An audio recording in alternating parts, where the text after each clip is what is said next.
Alice in a Winter Wonderland by Jan Brett.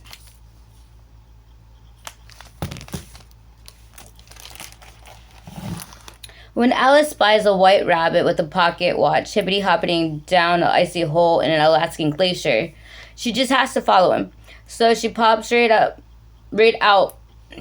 pops right down into a world of over-the-top possibilities, topsy-turvy action, and laugh-out-loud silliness.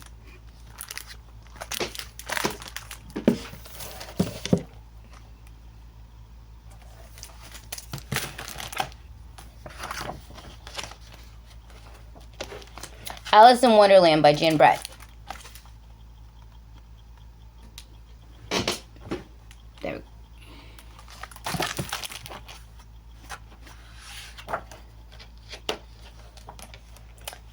Dreamily, Alice's eyes fluttered open to see a white rabbit scampering and complaining, I'm late, as he hippity-hopped out of sight and on an Alaskan glacier.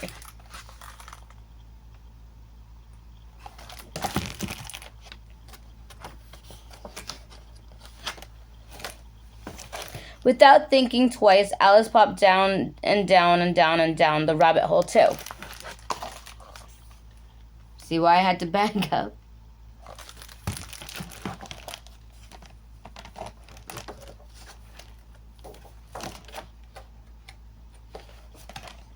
Plump! She landed on a giant pillow of moss. Alice saw a tiny door looking out into a hidden world, and it seemed a bit out of reach and a little bit wrong. I'm too big to fit, she thought, sobbing. Through her tears, she saw a small jug said, drink me. The nectar tasted like bumblebee honey. All at once, she started to growing smaller and smaller and smaller. This is a curious feeling. She marveled as she heard scampering feet and saw the white rabbit dash by.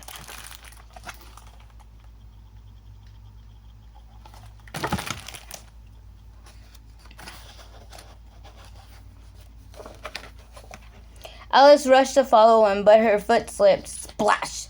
Now tiny, she fell into a pool of salt water, which were the tears that she had wept when she was so much larger. All kinds of outlandish creatures had fallen into the pool as well.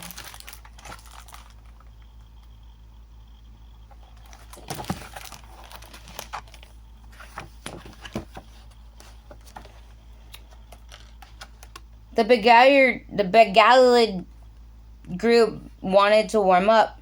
The best way to get dry is a foot race, said the great auk. The creatures ran in every direction until they were dry. The race is over and everybody won, the great auk squawked. To Alex, it seemed a little bit right, but a lot of bit wrong. And then off the creatures went towards a small tunnel in the glacier, and of course, Alice went following along.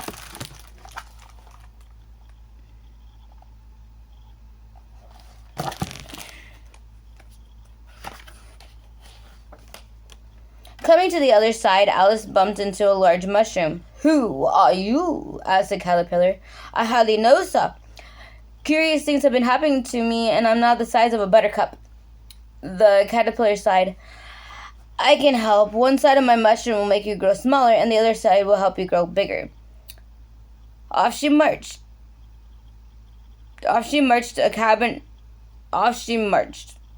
A log cabin appeared before her, and she nibbled a bit of the mushroom until she was the right side to go visiting.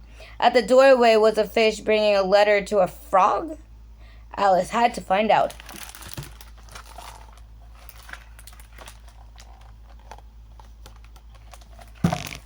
Ugh. Books are hard.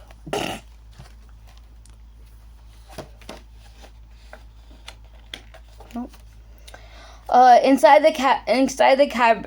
the cabin, the air was filled with clouds of peppers, and objects were flying all the way around. A goose was holding a sneezing, howling baby bundled in a blanket. In the midst of it crouched a large, grinning Smilindon.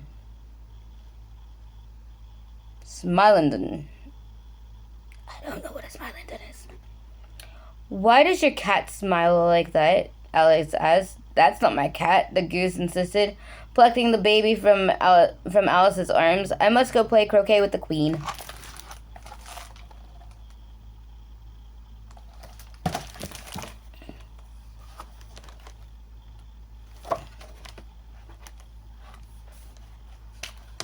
make sure. Yep, okay. How tossed about is everything, Alice thought. Peering into the bundle, she saw a hairy nose and long prickles. The baby was a porcupine. She took it to the tundra, stopped, and let it aimlessly away. A loud purr made Alice look up, and she saw a grinning cylindrium. Oh, that's what it is. It's a cat. Dear cat, she asked, which way should I go? The cat grinned wider. In the directions of the old prospector and the directions of the varying hair. Visit either, they both are peculiar. At that, the cylindrium disappeared, beginning with the tip of his tail and ending with its grin.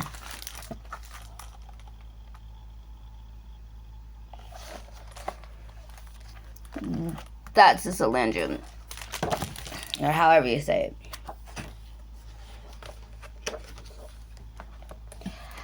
Alice came upon an old log set for tea, and both the old prospector and the varying hair were there. When they spotted Alice, they sing-song, "No room, no room, no room." "Nonsense," Alice said, pointedly, and sat down right away. The tea party made no sense at all. Flapjacks actually flapped, and the sleeping pica squeaked in a teapot, and the old prospector and the varying hair moved from seat to seat, talking in riddles and bleating out songs. Completely out of tune, huffed Alice, and she rescued the pica and followed the tracks in the snowfall to a waterfall.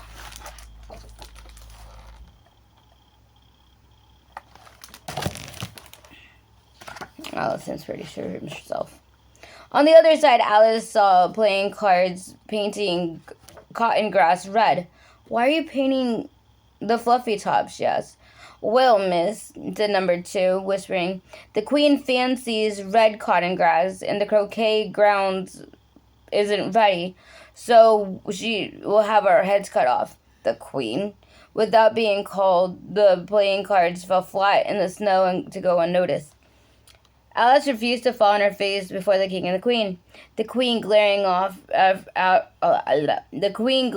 her, streaked off with her head, and Alice, surprised at her own courage, said, "Nonsense." At that, the queen said sweetly, "Do you play croquet, my dear?" When Alice nodded, the queen bellowed, "Well, come on."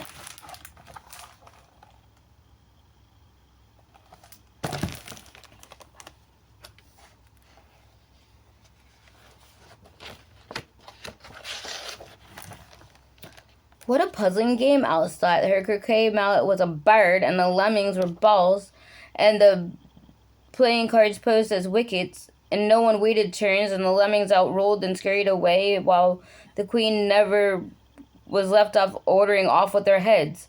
The king followed behind, whispering, "You're pardoned." The air was stemming with a grinning...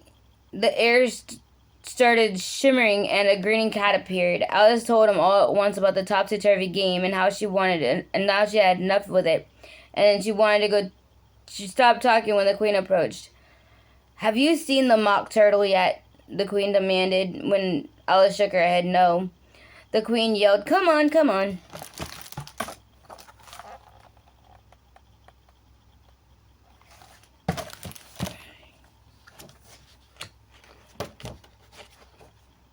She heard Alice on the gray phone, asleep in the sun.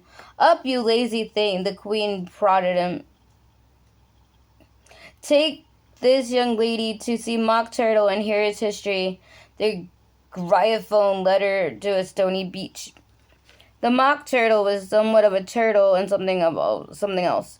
From what Alice gathered, the Mock Turtle and the gramophone were great old school chums, and they went on about their schooling, which had been held at the bottom of the sea. They laughed and cried as they talked about studying reeling and writhing and arithmetic.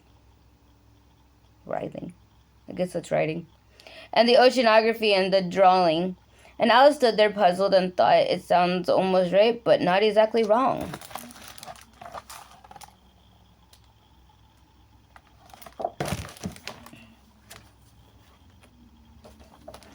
Alex was very relieved when the Mock Turtle changed his tune. "Do you have any idea what a crustacean corundle is?" Alice did not. So the Mock Turtle and the Gryphone acted out a dance, capering wildly and bounding in the air, singing, "Advance twice and throw the sculpins out in the sea." And then waving to mark the time, they crooned, "Will you come join the dance? Will you, won't you join the dance? Will you, won't you join the dance?" Suddenly, the trial was beginning and boomed across the tundra. The gramophone shouted, "Come on, come on."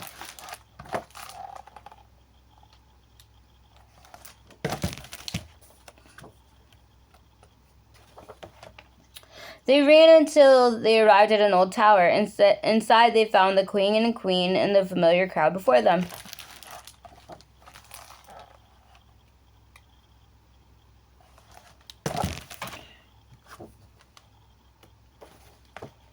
The room looked like a court of justice, and the white rabbit led the proceedings.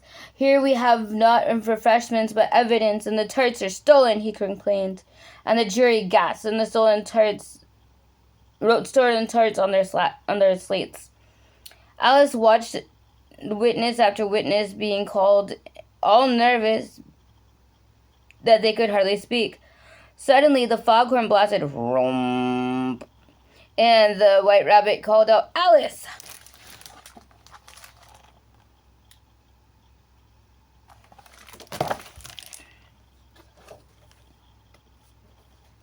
Alice popped out of her seat, and she had a strange sensation that she was too large for the room.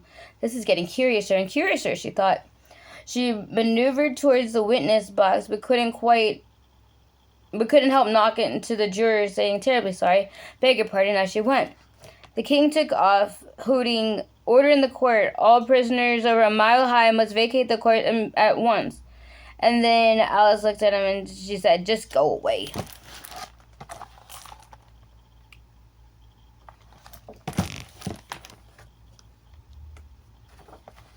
Alice refused to be bossed around and bullied that way.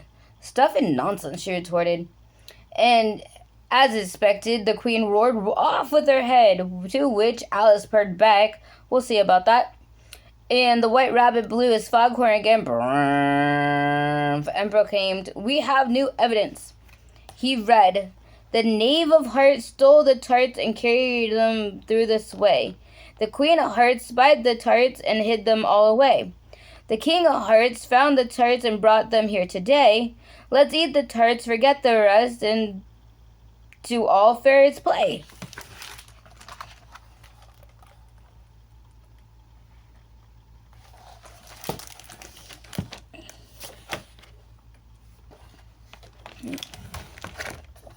Now Alice had grown back to her full size, and the queen kept roaring off with her head, and everyone in the courtroom began scrambling around her, and Alice laughed and waved her arms. "You're nothing but a pack of cards." See, she grew. I hope that's been enough for y'all. But yeah, I'm gonna try it. There we go. It's hard. That's why I backed up. So I'm like, if you can do it better, go right ahead. Alice startled awake when she found a breeze blowing at her and her sister playing cards that fluttered around her, and her new puppy was yipping at the cards and scared the rabbit that had darted by. Was that the same rabbit from before? Alice shrugged and rubbed her eyes, puzzling over everything that she'd seen. It all seemed a little bit right, but a lot of bit wrong, and it certainly was wonderful. Then she and her sister climbed on their sled and headed home with their puppy.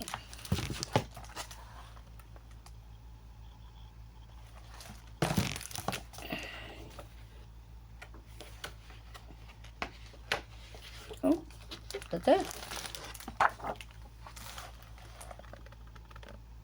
There we go. The end.